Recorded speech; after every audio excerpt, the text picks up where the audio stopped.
How you doing, everybody? Welcome to Monster Territory, brought to you by the Foul Territory Network. Bummer of a weekend, huh? Bummer of a weekend. They've now lost 7 out of 9. Final score today, 5-3, falling to 41-44 on the year. Third straight series loss.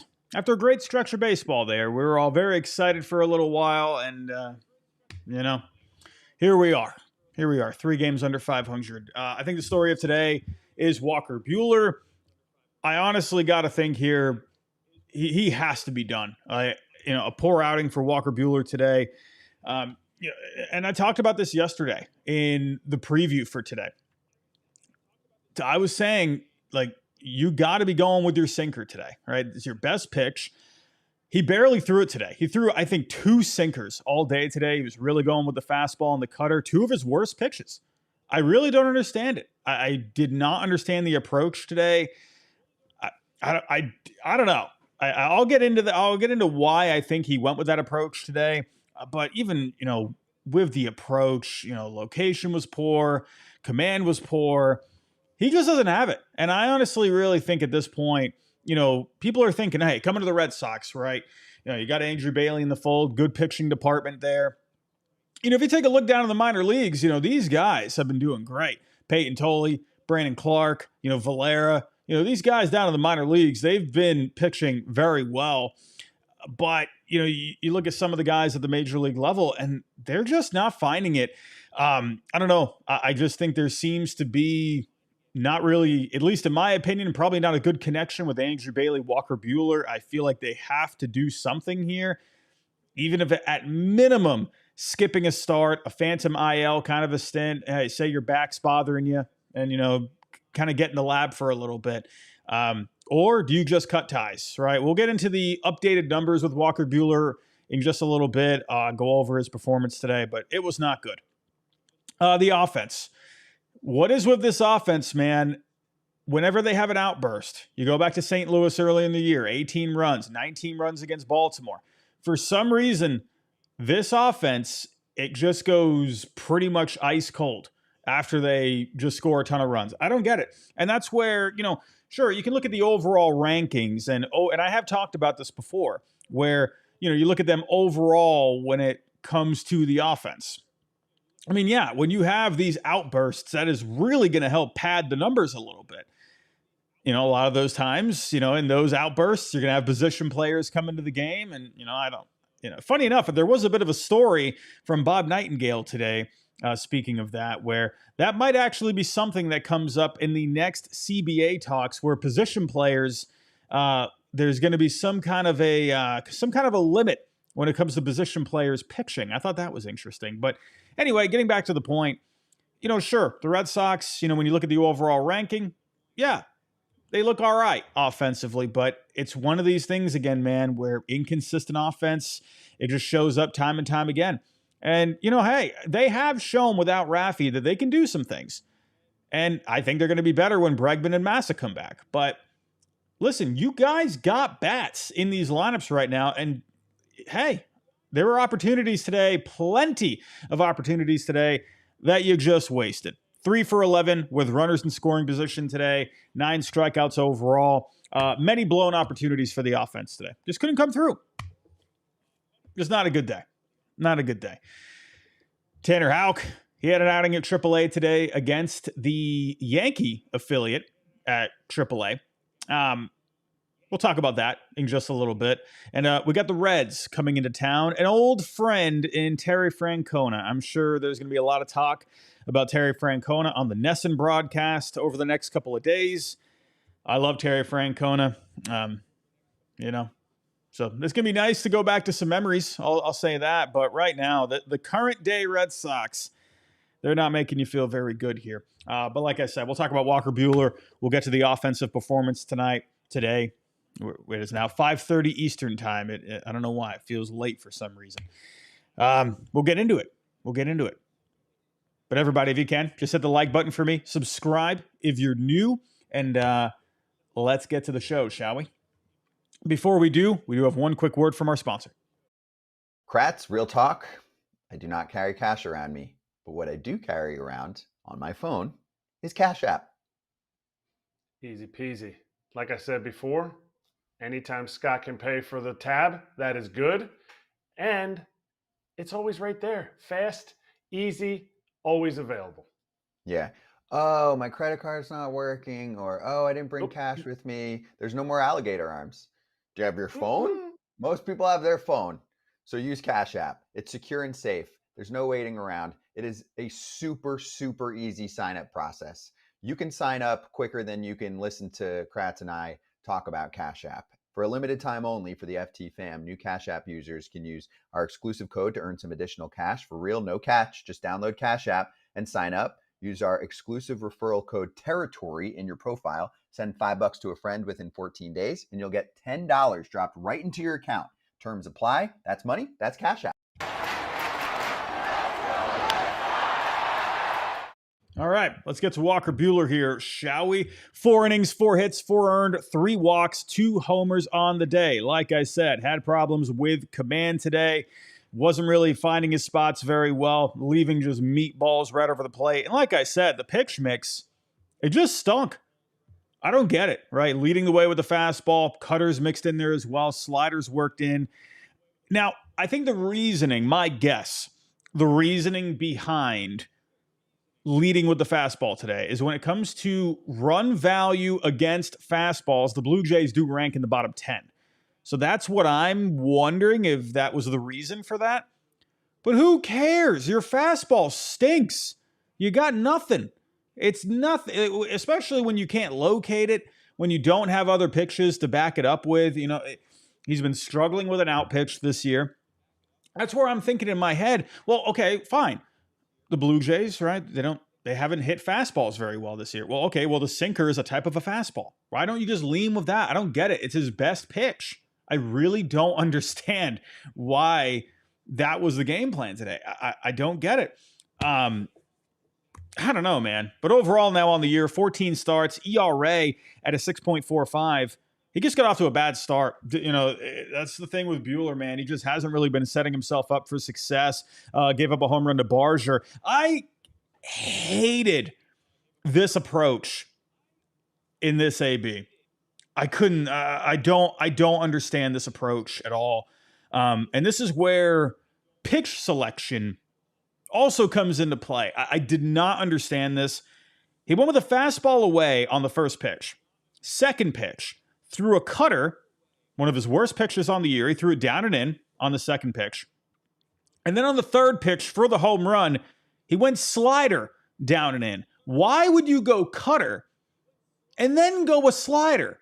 Both pitches that cut the same way. Why? I don't get that approach. I really don't. You just saw a cutter go in that same location, and then you throw a slider in the same location. You're not fooling anyone. Why? And why go back to the same location? Change locations. Go away. Go up. Do something different. I did not understand that approach. It drove me nuts when I saw that. Then he gave up the home run to Vlad. Just left a cutter right over the plate. Of course Vlad's going to hit that out. Of course he's going to hit it 800 feet. It's Vlad. You don't leave a cutter right over the middle of the plate. But like I said, that's where you're just running into command issues, right? He settled down second and the third inning, but fourth inning, you had 2 outs. I got to shout out Cedar Rafaela. Another good day for him. Absolutely robbing Vlad of a base hit. What a great diving catch for Cedar Rafaela. This guy continues to be one of the more underrated players. I don't want to say more, one of the most underrated players in all of baseball. But Nathan Lukes had the base hit. He fell behind Ernie Clement. He battled back, made it 2-2, a couple of fastballs, and then he went 2 sliders away, ball 4. Why are we going 2 sliders away? Like, I don't get that. I don't get it. It's so like, why you throw a slider for a ball, then you go to it again. Why? It made no sense. Listen, I'm not gonna act like I'm Pedro Martinez over here, right? But I don't know. When I'm playing MVP baseball back in the day, and you know, if I give up let's say I give up a base hit or a walk or throw a ball or you know whatever, I don't know. I'm gonna switch things up a little bit, right? I'm gonna change locations, change eye levels, Go off speed after a fastball. Go fastball after an off speed. Go breaking, whatever. Do something different. And then it's like he throws a slider for a ball, and he just, right after that, he just goes back to it and he throws another ball. I didn't get it. Jimenez with a base hit made it 3-2. He fell behind 3-0. I mean, he had trouble with that today. He was falling behind. Didn't really help himself out. He battled back. Then he threw a fastball right down the middle. I get it. It's a full count, but you got to make a more competitive pitch. That's where it's like, why don't you just throw a sinker? Why not? That's what I don't understand it. I'm not getting it. That's where I'm wondering, is it a feel kind of a thing? Is it, I really don't understand that. I keep repeating myself on that, but I don't get it. He walked Clase. He walked Heineman with the bases loaded, brought in the 4th run. Shout out Carlos Narvaez. He picked off Heineman, helped out Buehler, but that ended his day. Post-game comments from Walker Buehler. Said he feels like he's not just fighting for a spot on the Red Sox, but he's fighting for a spot in the major leagues. I do think there is a home for Walker Buehler. I really do. I just think he needs the right approach. I don't understand why, what is happening here? Is there something mechanically going on? Is it pitch selection? Why? Is this a support thing? I mean, is he getting the right advice? Is he getting the right direction here from Andrew Bailey? Or is this just Buehler not able to execute? Is it a little bit of both? I'm not sure. But what is happening here? This guy was just pitching great in the postseason, and he literally not too long ago was just pitching well. Before he went on the IL. I don't know. And then he came back against the Mets, and even though the couple of innings before he got ejected, he was looking good. What happened? I don't know. Something is off here. I don't know what's going on, but this is going to be really interesting. And then Alex Cora after the game, Alex Cora, his usual, don't panic, keep things mellow, right? Don't overreact, don't panic. Said after the game, he said they're not talking about it right now. I think he meant they're not talking about it in that instance. I would imagine there's got to be some kind of a conversation in the next day or two. Has to be. There's no way you can keep putting Buehler out there. You just can't. He's not keeping you in the game. He's not getting you off to a good start. You're just not winning these games. And you just feel deflated when he's on the mound. And I think we were all ready to give him a chance today. We were all ready to say, all right, Walker Buehler, let's get back. Let's get back to that bulldog mentality. Let's try and get the ship righted. He just didn't have it. Does not have it. There's so many things going wrong. Pitch selection, command, execution. It's not there. Shout out to the bullpen. Well, Zach Kelly, he did not look very good today, but he walked off today with an injury. I did not, before I was getting set up for the show, let me see really quick if there is an update on Zach Kelly, unless someone in the chat has something. Okay, here it is. I didn't see this. He left today's game with oblique tightness. But Jordan Hicks is expected to be back tomorrow. Jordan Hicks looking pretty good in his rehab outings for the Woo Sox. And so I would imagine Zach Kelly's probably just going to go on the IL, and then Jordan Hicks is going to be with the Red Sox tomorrow. So, but shout out to the rest of the guys in the bullpen. Bernardino, Whitlock, Weissert, Chapman, 4 innings, 0 hits allowed, few strikeouts. The rest of the bullpen kept you in the game. This was a game you could have won today, but unfortunately, the offense could not come through. People like this last time, so we're going to... Sorry about that. Wrong button. All right, so let's get to the offense. You got back into it, right? Buehler got off to a bad start, but the offense, they came out swinging. 2-run second inning. Carlos Narvaez, a pesky pole home run. That pesky pole, it's helped out the Red Sox a couple of times this year. That made it 2-1. Trevor Story, base hit, steals second. Cedar Rafaela with a double, tied it up. But runner in scoring position, Nate Eaton, Sogard, they failed to come through.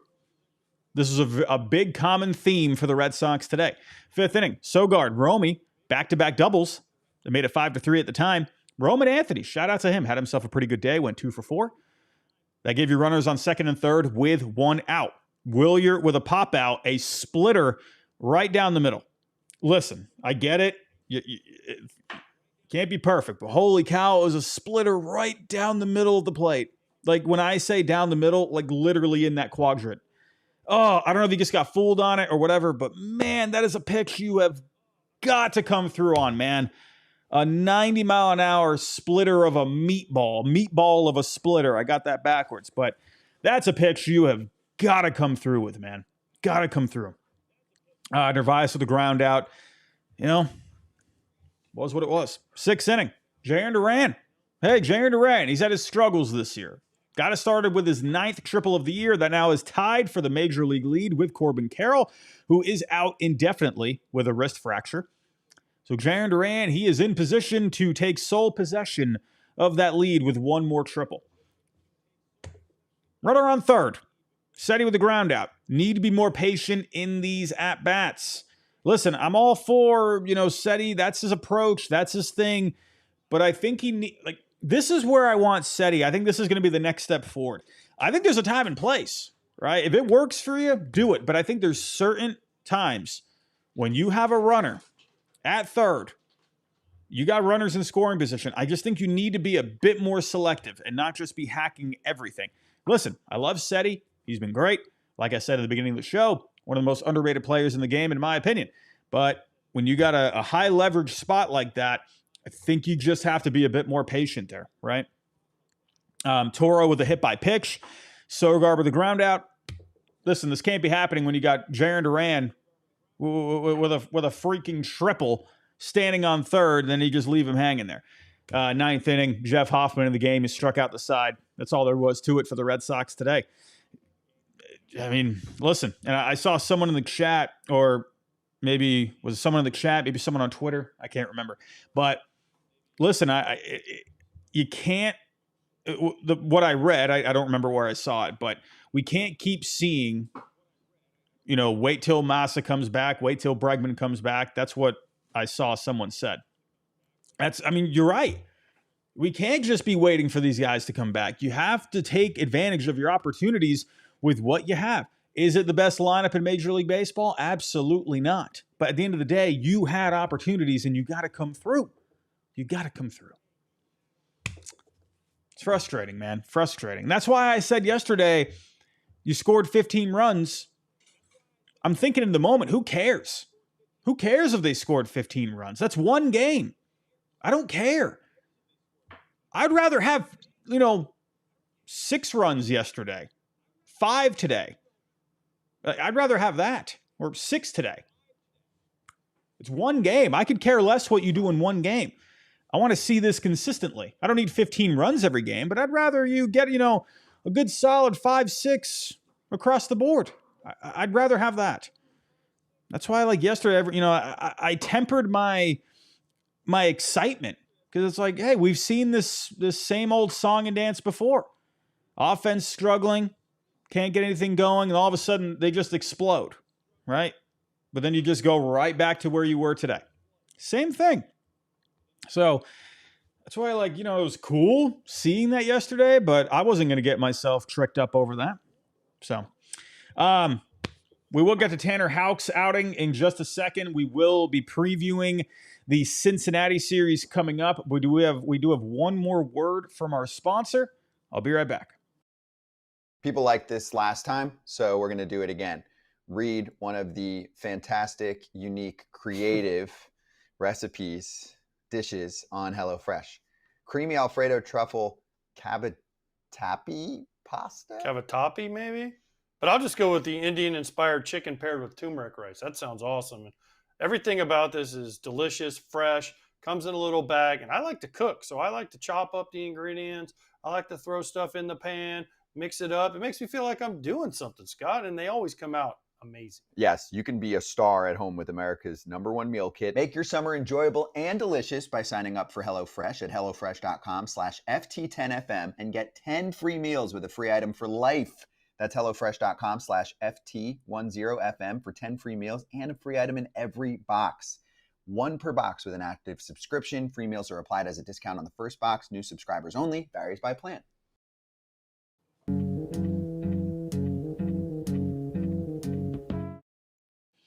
All righty.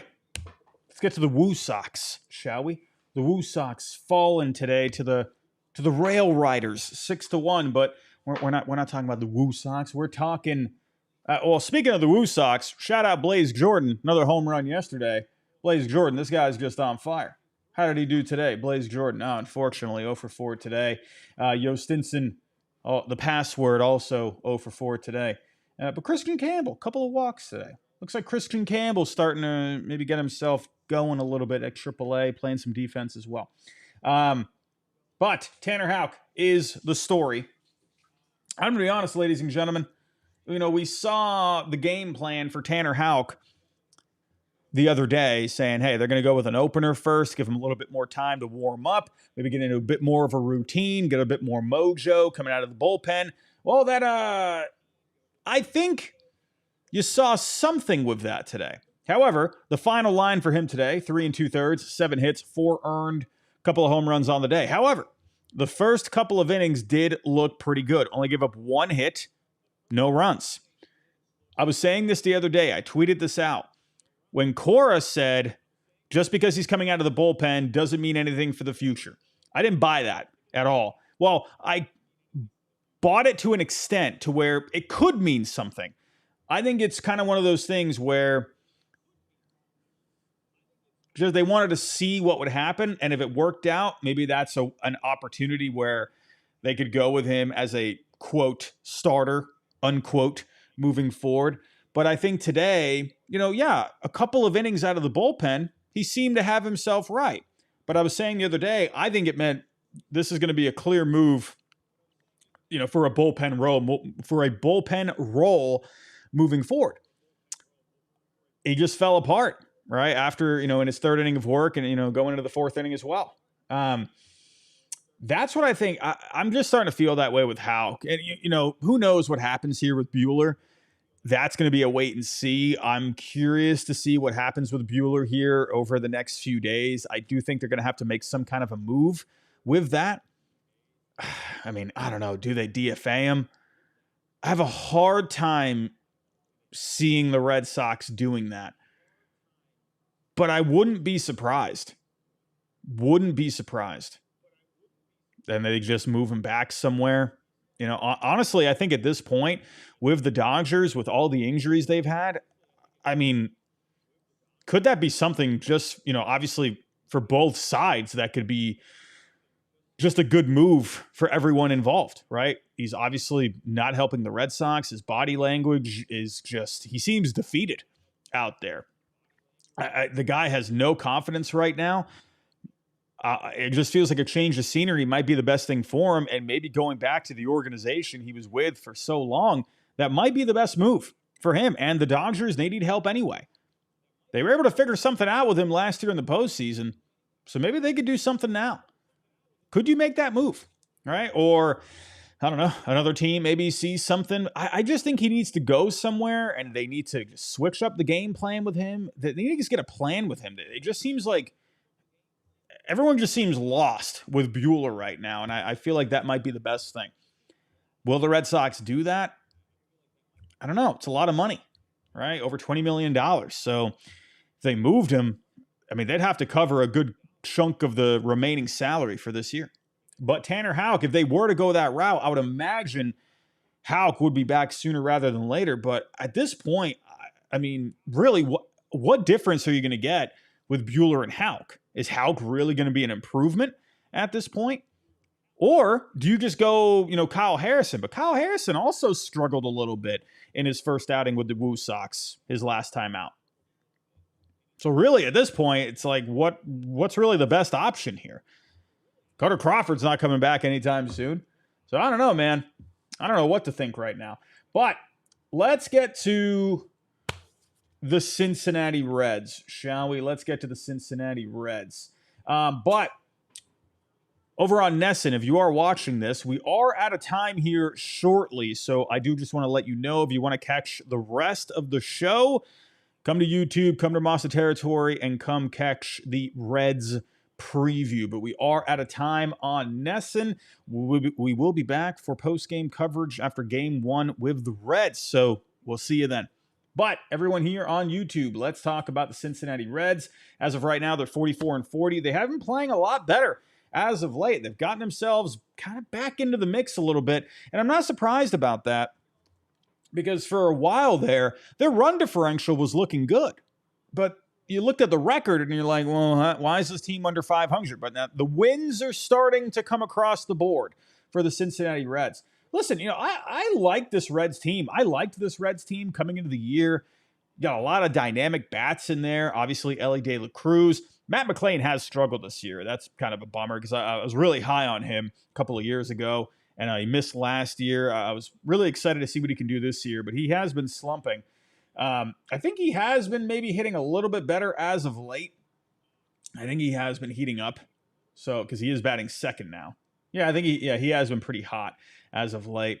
You got some bats like Austin Hayes is having a good year this year. Friedel in the leadoff spot, he's going to be a menace in the leadoff spot.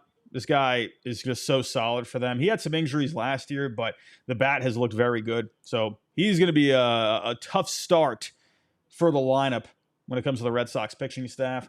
But overall, the offense as a whole has underperformed up to this point. They actually just DFA'd Jamer Candelario. Remember, they signed him not this past offseason, but the offseason before. Never understood that move. Never understood the Jamer Candelario signing. But, well, he's no longer with the Reds. So the offense, that's been something that's been lagging for them this year. However, the pitching staff, boy, oh boy, do they got some guys. And are we running into Chase Burns? Ooh, what a matchup here tomorrow. Ooh, ladies and gentlemen, this is a pretty exciting matchup. I didn't realize this was the matchup. Ooh, we got Chase Burns and Garrett Crochet for game one. Man, oh man, that's an exciting one. I mean, listen, Chase Burns, he did look pretty good in his debut against the Yankees. Racked up a lot of strikeouts, had 8 strikeouts over 5 innings in his major league debut. Did give up 6 hits, 3 earned, but Chase Burns was the number 2 pick coming out of the draft last year. I expected him to move through the organization pretty quickly. This guy was nails at Wake Forest. This guy had a lot of hype over the last couple of years. This guy is absolutely nasty. Got a high-octane fastball. Got some nasty stuff. Let's pull up here. In the minors this year, at AAA, 13 starts, ERA at a 1.77, FIP at a 2.15, 12 strikeouts per 9, under 2 walks per 9. The guy's filthy. Great velo. He's going to lead with that. He's also got a nasty slider as well. And he'll mix in some changeups. He's really just a 3-pitch pitcher at this point. So that's where the Red Sox, I think they're going to have to try to just lean into trying to take advantage of the inexperience, try to see if they can find one of these. Dude, the velo is going to be so good with him. Upper 90s, he's going to be sitting there. And see if they can catch the slider. The Yankees, they were able to get a few hits off of him in his debut. So let's see what the Red Sox can do here. But with the offense so inconsistent, could this end up being a good outing for Chase Burns here tomorrow? But then you got Garrett Crochet where to counter that. If you are going to have a bit of trouble getting some runs across the board, I mean, we just saw him against the Angels the last time out. Didn't really matter all that much. So the Red Sox, they're going to have to try and take advantage of that inexperience from Chase Burns. Let's see if that's going to be enough. We'll see. But for the rest of the series, you are going to be having Brady Singer and to be determined for game 3. Let's see where it's lined up on Fangraphs. It's looking like Nick Martinez. Nick Martinez had a no-hitter going in his last outing. He looked great. But it's looking like Brady Singer against Richard Fitz, Nick Martinez against Brian Bayo. Richard Fitz, he's just got to keep building. He did look better in his last outing. The velo was better, but I think it's just more just trying to go a bit deeper into the games. So Richard Fitz, the stuff was looking pretty good his last time out. Brian Bayo didn't have his best stuff in his last outing here a couple of days ago, but he still was able to get through 6 innings, had a quality start. Really comes down to the offense here. The Reds, like I said, their offense has been inconsistent this year. If the Red Sox can just pitch well enough, you're going to have a chance, right? That's what I think here. We'll see. But everybody, I'm going to wrap it up right there. Pretty quick show for today. I've been going pretty long with the shows lately. We've been having a lot of trade talk, a lot of possible moves, right? Jeff Passan coming out with his top 50 trade deadline candidates. We've been hearing the Jaron Duran rumors lately, so we've had a lot to talk about, but I'm going to keep it pretty short and sweet for today. Do see all of you here in the chat. Thank you for coming out. Do really appreciate that. Matthew, thank you. Phoenix, thank you for coming out, dude. Joe, Matthew, Danny, how you doing, everybody? Let's see. What else? Do we got anything here in the chat? Phoenix, you're saying here, Crochet will be Crochet, but this offense won't muster anything. Yeah, especially against high velo guys. That's where it could be a problem with Chase Burns. So, the one thing the Red Sox have done well is they have hit breaking balls pretty well. That's where I'm looking at someone like Trevor Story. Maybe Seti can get into one here. But, yeah, that velo could be an issue from Chase Burns, right? Man, oh, man. How about Chase Burns? First 2 outings in the major leagues. Yankees and then Red Sox, 2 historic franchises. Man, oh man, what a start to your career. But hopefully Crochet, he can turn in a pretty good outing here tomorrow. They need it, man. And I hate every time we have to go to Crochet. It feels like it's like you're counting on him to try and save your season. I hate that. I hate that. And Terry Francona. Danny, I see you in the chat. They got Francona. Matthew, Francona is a factor. Yeah, that's going to be cool, seeing Francona, Alex Cora coming together again, exchanging lineups, right? Cora was on the 07 team. So, yeah, man, Terry Francona. I love Terry Francona. I'm going to be happy to see Nesson's going to be all over Terry Francona tomorrow. So that's going to be something entertaining to me, at least. I love Terry Francona. But everybody, go enjoy the rest of your Sunday. Try to move on from this loss, and we'll be back here tomorrow. The game is at 7:10 Eastern time, so expect me to be live around 10 o'clock or so. But everybody, we'll see you tomorrow.